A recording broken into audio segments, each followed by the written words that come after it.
জ্যৈষ্ঠ মাসে আমের এই সিজনে এই জুসটা যদি না খাওয়া হয় জীবনটা পুরোটাই বৃথা। আসসালামু আলাইকুম। আমার প্রিয় ভাই বোনের মাঝে মজার একটা আমের জুসের রেসিপি শেয়ার করব। খুবই ঝটপট আর শরীরের জন্য অত্যন্ত উপকারী, আর যারা জুস পছন্দ করেন তাদের জন্য কিন্তু দারুণ মজার।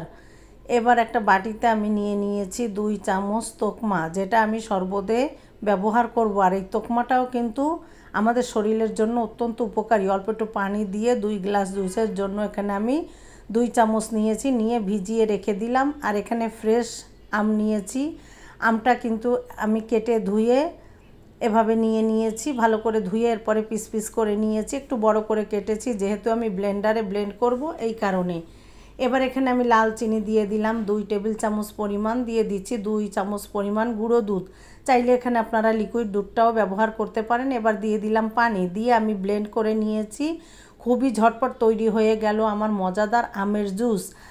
এই আমের জুসটা কিন্তু এবার আমি এই 2 গ্লাসে পরিবেশন করে নিচ্ছি। ঘনত্বটা আপনারা আপনাদের পছন্দ অনুযায়ী রাখতে পারেন। আর আগের থেকে যে তোকমাটা আমি ভিজিয়ে রেখেছিলাম আমি 2 গ্লাসে সমান পরিমাণে দিয়ে দিলাম। চাইলে আপনারা কিন্তু তোকমাটা বাদ দিতে পারেন।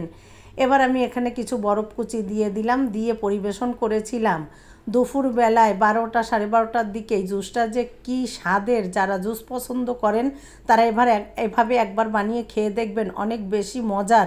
ভালো লাগলে সাথে থাকবেন, সুন্দর একটা কমেন্টস করবেন, আর সবাই সবার জন্য দোয়া করবেন। আমরা জানি সবাই একসাথে সাফল্যর পথে এগিয়ে যেতে পারি। সবাই ভালো থাকবেন, সবাই সবার জন্য দোয়া করবেন। আল্লাহ হাফেজ।